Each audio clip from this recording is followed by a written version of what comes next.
Stay tuned to the Ask Dr. Ross podcast. It's created to give you info to succeed at college. Our hosts are highly qualified. Dr. Catherine Ross is a member of the University of Texas System's Academy of Distinguished Teachers. She's also a popular professor of 19th century English literature. Ask Dr. Ross is a community service of the University of Texas at Tyler. Today we're talking about how to get ready for the first couple days of class. The new academic year is about to start. A lot of folks that are first-year students are coming on campus, and we thought we'd give you 10 bits of advice about how to get started. Now, Ashley's got her 5, and I've got my 5. I'll give you one big general piece of advice, which is make it clear to your professor as you walk into the room that you are there and ready to learn. So how do you do that? Well, one of the ways is we have this thing called Canvas, if you don't know about it yet. Get your dorm people or your advisor or someone that you know here to tell you how to get onto Canvas, because every course has a Canvas page. And in it, it tells you who your professor is, where the class meets. It has a list of your books. It has a lot of information about how your professor wants you to learn and what they want you to learn. A lot of times it will almost always include the syllabus, all of the assignments for the whole year. So get used to using that. That's a regular thing that you'll be checking in on. So that's the first thing. Open up your class Canvas page, and there's a different page for every course, and let that orient you to what's coming. Second thing is enter the classroom with your eyes wide open, with your phone put away, and make eye contact with your professor from the very moment. Smile at him if you feel like it, or at least don't frown at him, and act like you're there to get the work done. If you know your professor's name, that's always an impressive thing to do, is say, "Hi, Dr. Ross, I'm Ashley Worley." And I think there needs to be a mindset shift from considering your professor or your teacher as just this scary authority figure in front of the room, where in college they really do want to engage with you, is what I've found. Mm-hmm. And the more that it can be a relationship, the more you're actually getting out of this university experience. At some point, you're going to graduate, and you're going to need letters of recommendation. You're going to need to ask questions to people. Some of the best academic advising and just general advice I've gotten is from professors who I took time to say hi to and go up and shake hands with and know about them. And they're super happy to give you good advice, is what I found. Yeah. And if shaking their hand seems a little too much the first day, just making that eye contact and acknowledging that you're there and letting them know that you're not terribly afraid.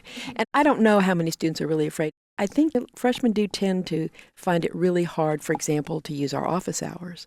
And I usually have to require students to come to my office hours, and I will offer them to come in pairs or even in groups of 3 if they're anxious about it. But as you say, Ashley, you got to learn how to talk to adults. And not just like a lowly student, but more and more like a peer. And as you get into college, more and more your professors will treat you like you're getting a lot closer to being an adult than your high school teachers did. Number 3, sit up front. Anybody who goes to the back of the room tells the professor that they're trying to hide or they're afraid. So sit up front. Don't ever go back to the back of the classroom. If you don't want to sit in the very front row, sit in the middle and the second row and stay there. One of the things that happens a lot of times in a class is that the professors learn who you are partly by associating where you sat. They get used to you there. And also, you want to sit next to other students and get to know the students in the classroom. Later on, we're going to talk about how to make friends in college. And one of the ways is to sit next to people in class and talk to them. I will say I'm very guilty of being a back row sitter constantly.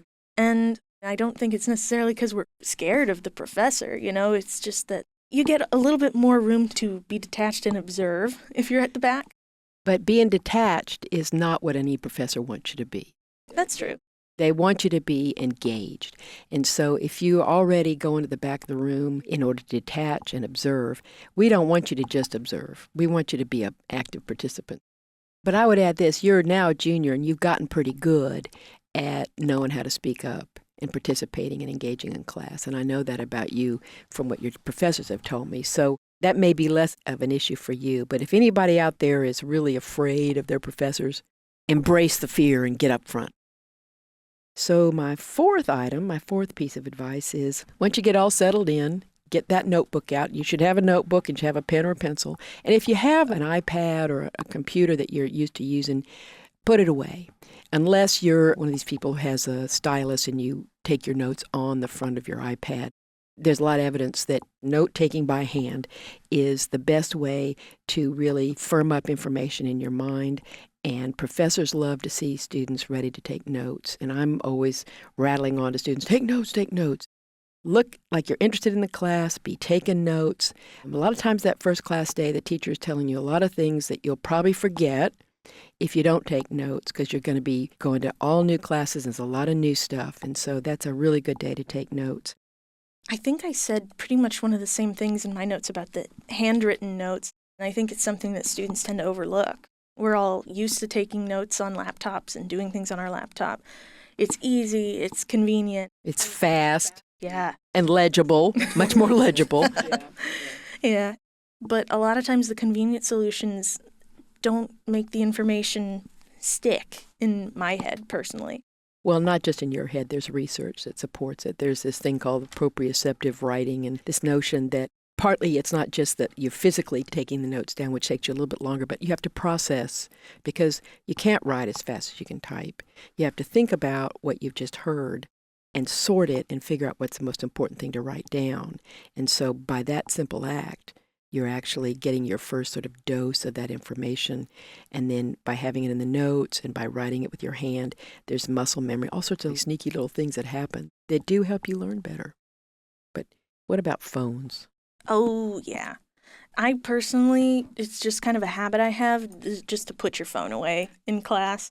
I mean, you can't even do like a lot of physical note-taking, so why even have it out? Some people who are great auditory learners, they can use their phone to record, but even then, you set that up, you record, put it on the table away from you. You know, you're done. There's no need to be looking on your phone at that point. If you can dedicate your attention to whatever's happening in class, you'll have way better memory and actually get more out of the information that's being given to you. Well, and I would add a couple other things, too. You know, there's also evidence that we're all addicted to our phones. And some people are very anxious if they can't check their phone very often. But it's a real sign to a professor that you're not paying attention if your eyes are on your phone or if you think you're hiding your phone in your lap. And, yeah, no, we see that and we find it somewhere between disappointing and annoying. Again, you want your professor to feel as though you're there to do the work. Now, there are times when a student has a crisis going on at home and they'll come up and say, Dr. Ross, my mom maybe have to go to the hospital, or my dog is delivering puppies today, or, you know, something like that. I said, okay, if I check my phone. And I'm happy to do that. I have a 95-year-old mother who calls me sometimes in the middle of class. On occasion, when I see it's from her, I will stop and I'll say, folks, she's 95 and she's in North Carolina. I got to check this. So I think we're pretty humane about it. But if you're really not present because your phone is more interesting to you than the class, why are you in class? You know? What a waste of money. Exactly. And time. My gosh, you're going to spend 4 years. If you're going to be on your phone for 4 years, why are you even here for 4 years? You could be on your phone at home and not pay money. Well, and some people have started doing that too. One other thing too about recording, you have to ask a professor if they're willing to be recorded. You don't ever want to record them secretly. I have mixed feelings about it. Some years I've allowed students to record my class, and I have had a few students who had certain learning disabilities where it was valuable to them, and so I allowed them to do that. But generally, it's frowned upon now, so you want to be careful about that. Now, one thing I have noticed about taking notes, students a lot of times will pull out their phone and take a picture of what's on the board. I don't really have a problem with that. I don't know if all professors do or not, but sometimes there's all this chicken scratch on the board, which actually may be helping you to see. If you want to take a photograph on your phone of what's on the board, but usually you ought to wait until class is over before you do that. And about the recording thing, too, the people that I've seen who use audio recordings of lectures are people who, were blind. It was something they needed. They couldn't go back and look at note cards or whatever the thing is. So that was something specific to how they learn, and that's really what it was used for. And typically they've been communicated that to the university, and the university's special offices of accommodation have communicated that very discreetly to the faculty members. So the faculty member knows, nobody has to be embarrassed or anything like that. But I also think If you're relying on a recording instead of taking your own notes, you may be missing much. There's a lot of apps these days. There's a lot of AI. And you see it all the time now, advertising, get this app and you don't have to ever take notes in a meeting again, like for a meeting of the design team or a meeting of the department. I haven't seen them for classes, but when you're in a learning situation, I think that still you should be the one taking your own notes. And even kind of off track from that, I think every situation in life should be a learning situation. Well, I agree. Just because you already learned how to do notes and learned how to do all this stuff doesn't mean that now when you're graduated, you can just put it away and you never have to do it again. Well, that's really true. That's really, really true. And I've found I'm such an inveterate note taker that here I am as a full professor of English who's been practicing for 30 years. I still take notes wherever I am. And the last piece of advice is as you get up to leave, smile and nod at your professor. This may seem silly to you, and you may be a little bit afraid of professors if this is the first time you've ever been on the campus. But in fact, we're people, and we really like to get to know you. And we don't want you to be afraid of us. We want you to work with us and be comfortable with us and ready to ask questions. And so as soon as you can, if you start to sort of initiate some sort of human interaction between you and your professor and your classmates, you'll find that that's going to be a great way to get started, and it'll really help you along the line. I thought that it was cool that you were emphasizing to have a relationship with the professors, because college is about so much more than the paperwork and the getting the degree at the end of it. If you actually have built connections with people who will help you later on and who you learn a lot from, who have a lot more experience than you do, that's really what I think students should keep in mind, or should shift their mindset to when they come into college, is that it's about building relationships. I'm glad you said that, because I really agree with that too.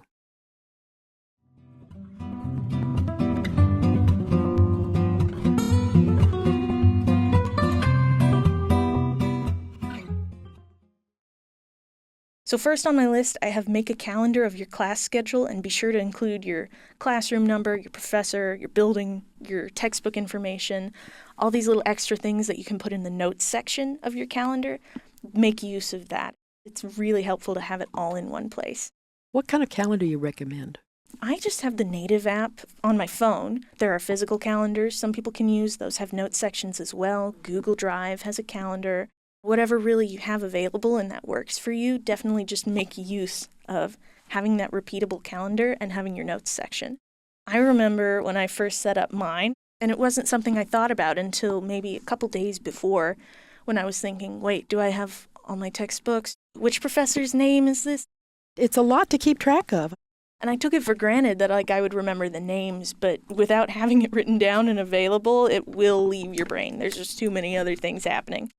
We often talk about the first couple days of class, like drinking from a fire hydrant. And just so you'll know, professors know that you're getting a lot thrown at you that first week. And the things that she just talked about, you can find those on your Canvas page for your courses. Yeah, but also having them written out somewhere for you, that will help them stick in your brain. And having the reminder, too, you have class at this time. It's in this building and it's taught by this professor. You probably will stop thinking about it after the first week, but having it available for the first week to keep repeating. You've got to get into a routine, and you haven't had a routine all summer, hopefully, although you may have been working, but it's going to be a very different routine than the one you're used to. For sure. Oh, it never hurts to double-check your room locations, because sometimes they have a temporary location listed when you register early, and then it changes, for whatever reason, before the first day. And I've gone to wrong classrooms because of that. It's just something that is a practical thing you got to keep in mind. Yeah, that happens all the time. I was just flying home from a conference in Chicago, and they changed my gate 3 times before I finally got to my flight home. And so, fortunately, those things usually, they'll be on the Canvas site or there'll be an email sent to you by your professor. And also, it's good to keep track of the textbooks that you're going to need to buy beforehand and have them ready.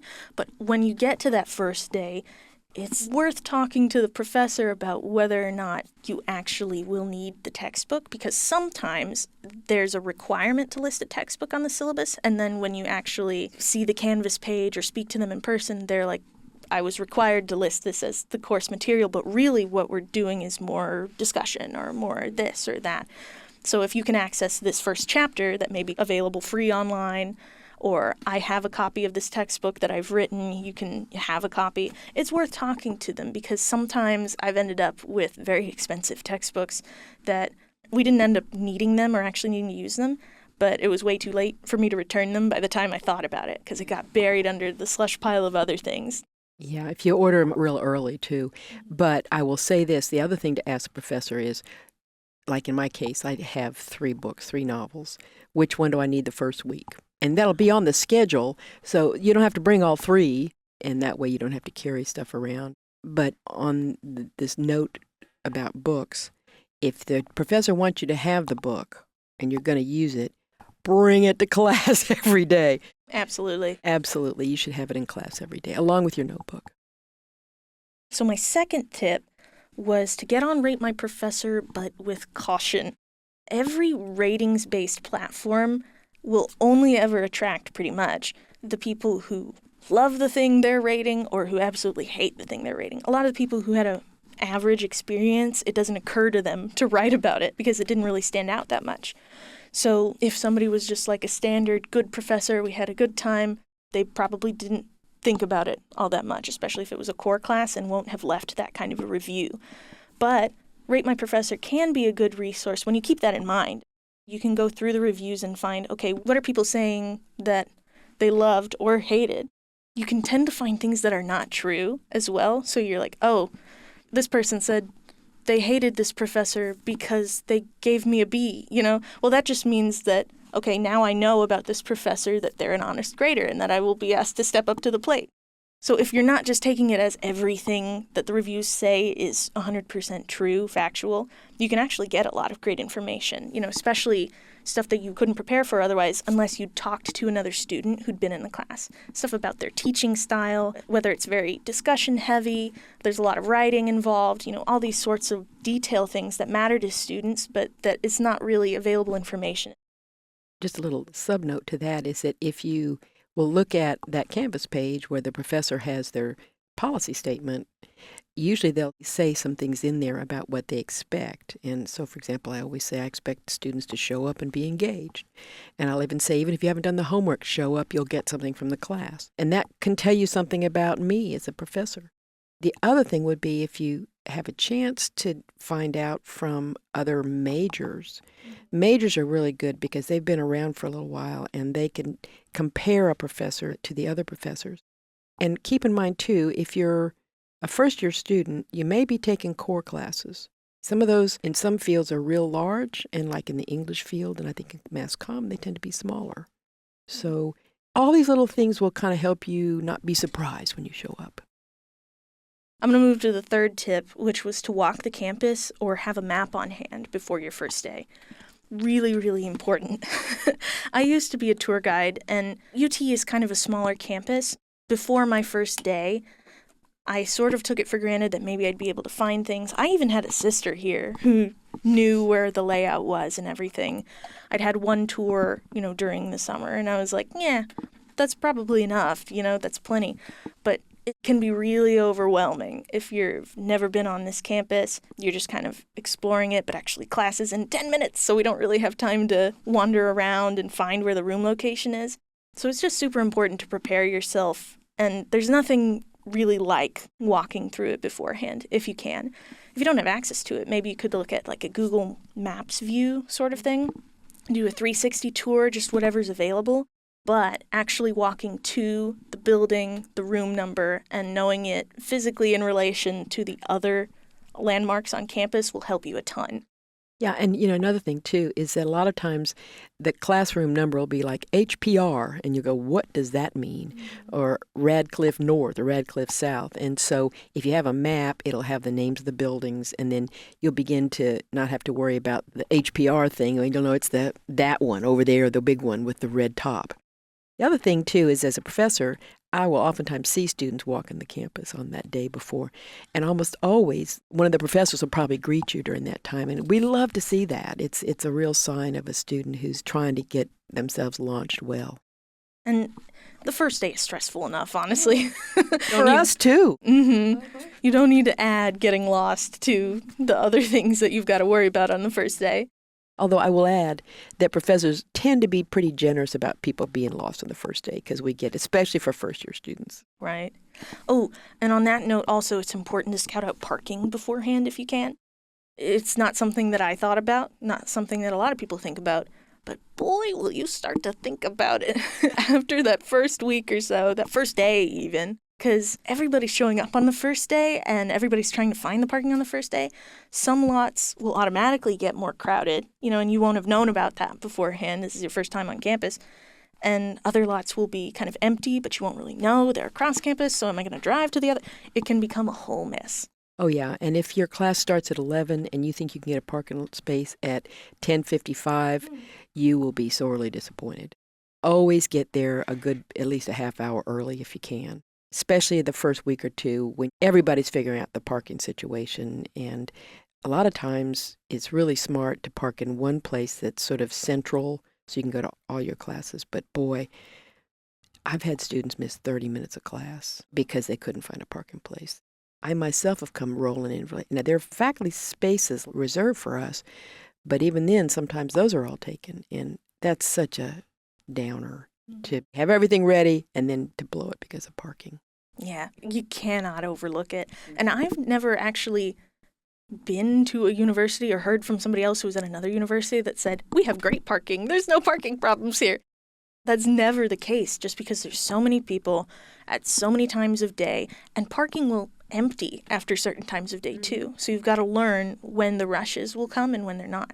Again, if you have access to anybody who is already on campus or who you know at the university, this is something worth talking to them about beforehand. And if you're living on campus, don't drive. Just walk, because what you're doing is you're getting in the way of the poor commuters. Oh, yeah. I know I'm a commuter. I come from about 45 minutes away, and we're scrapping it out every morning, me and the other commuters. Oh, but also the other thing to note about scouting out your campus layout beforehand is this will help you to find where the community spaces are. And that's something where if you don't look for them, you may forget to look for them later and find yourself in between classes like, wait, where do I go? Where's the ladies' room and the men's room? Where can I get some food or a drink? Where can I just throw my stuff down and put my feet up for a little while? Where can I sit and study for the 30 minutes I have between classes?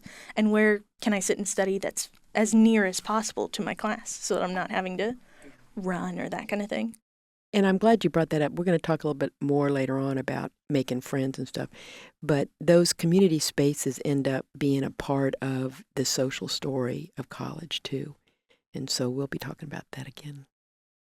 My fourth tip is actually something that Dr. Ross already said, is to get a notebook, a physical notebook, or else, have a stylus or something that you're taking notes by hand with on your iPad.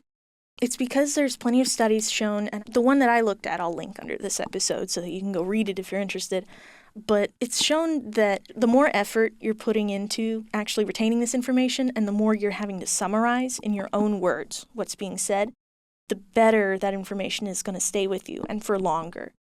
Also, there's a lot of evidence that if you don't take notes, period, your memory is not nearly as good as you think it is. And people tend to forget as much as 80% of what they heard within 2 or 3 days. And so by taking notes, you're hopefully getting closer to 40 or 50% that you'll sort of solidify in your sensorium, in your brain. But then you also have the notes to review. So yeah, note-taking is a really important skill. And the funny thing is, that's something I even knew about beforehand, and I had all my note stuff with me, but I still didn't even consider it important. I'm like, this is just something that you do. But what I found is that, personally, yes, it does help me to remember them better. But the other funny thing, too, in terms of just what handwriting can do for your memory, I have been habitually given journals for, every birthday since I was born for some reason. I don't know why. I must look like a journal person to people. I've never journaled. And it got to the point where about when I started college, I just had these shelves full of empty journals. And I'm like, I either got to get rid of these or start using them. So what I decided to do was, you know what, I'm just going to write summaries of what happened every day and the most unimportant things, I ate eggs for breakfast. These are the most boring journals you will ever lay hands upon in your life.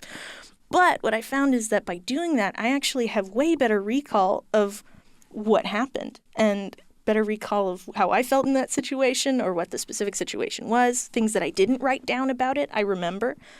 And it just helps with that clarity so much. And it's not something I ever would have thought about, but now I journal every day.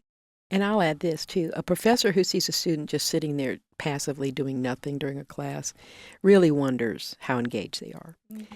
And because we know what Ashley's just said about the way we learn from taking notes, we know that you're not learning as much as somebody else, and we want you to not do that. And my fifth and final tip, again, something Dr. Ross emphasized, but it's to read the syllabus, sign into Canvas, check your university email, all this housekeeping stuff we tend to not think about before the first day. It was something that I was like, you know what? I'll do it on day one because that's when the classes are open. That's when all this information's available. Actually, most of the time it's available as much as a week before the classes even start. And so that gives you enough time to, again, know for sure your room numbers, read about the professor and their background, your textbooks, all this housekeeping stuff that's not so much fun to think about on your first day, honestly, but it's very necessary. Yeah, just good taking care of yourself, to be honest. Reading your syllabus, signing into Canvas. If something like a classroom location change or a textbook change, class cancellation, if stuff like that comes up, you'll be ahead of the game for that. So it's a good idea to be up to date on that beforehand, just so that you're not going to the classroom and finding out the class is canceled. I've done that a number of times. And also, it's just going to head off some of the stress that you might have for the first day. And some classes actually will have homework due ahead of time. That's kind of rare. I've not encountered that. A lot of times professors, we want to get to know you ahead of time if possible. And so, especially if we open our Canvas course early, we might ask students to send a brief paragraph introducing themselves. Or I oftentimes will ask students to send me a picture and 3 things they'd like me to know about. And it's real interesting to see which students find that assignment and turn it in and which ones missed it completely. It's usually the ones who didn't follow Ashley's advice who missed it completely.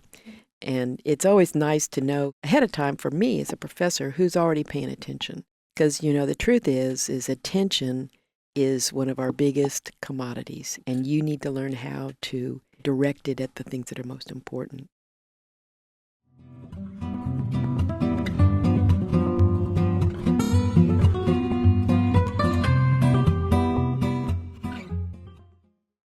I think if we were going to wrap this up, I'll let you wrap up too, but I hope what you've heard is that, first of all, we're real excited about the opening of school. It's a fun time, and we want you to be ready to get as much out of it as possible. And that includes being ready to learn, being open to getting to know new people and new ideas, and also being proactive about looking out for yourself. Your mom and dad aren't there, or your grandparents or your guardians are not there to tell you to wake up anymore.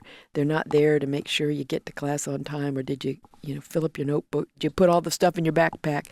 It's your turn to start being the grown-up, and that's kind of fun too, isn't it? Yeah, it is. And in a similar vein, before you come to class, it's great to just go ahead and leave behind the idea that the learning will only happen in these formal circumstances, or that school doesn't start until tomorrow, so I'm not going to check my email until tomorrow. College is a phase of life. It's about the relationships and learning, which doesn't necessarily happen always in those very formal parameters. Oh, it's so much more than what goes on in classrooms. Yeah. So if you're confining yourself to, I'm just doing the work when I'm in class, or I'm just thinking about school stuff and your business brain, basically, while I'm in class, you're going to miss out on a lot of stuff, and you're actually probably going to fall behind in your work, because college requires you to spend as much time as you're spending in class, spend that much time outside of class working on it and actually developing your skills and yourself. And you're going to be exercising sort of new parts of your brain and new parts of your life, and it's fun, but it will be frustrating. And you'll make some mistakes, and mistakes are okay. In fact, one of the things I always tell my students, you always learn more from making mistakes, and sometimes even by failing, than you do by being perfect all the time. So be kind to yourself, but also take good care of yourself. Give yourself a chance to shine. So we're looking forward to seeing you on the first day of class, and we're looking forward to seeing you on the last day of class. And if anybody has any questions that they would like to submit before their first day, anything that we could help answer, feel free to leave a comment below or to send us your questions at adrquestions@gmail.com. Sounds good to me. So, well, that was pretty interesting. I enjoyed that. I guess that's a wrap, Ashley. Yes, ma'am. This has been the Ask Dr. Ross podcast. Thank you so much for listening in with us today. And if you have questions about college life or any of the topics that we were talking about today, please send us your questions to adrquestions@gmail.com. We'd love to hear from you. In the meanwhile, we'll see you in the next episode. Thank you very much. This is Ashley Worley signing off. Bye-bye.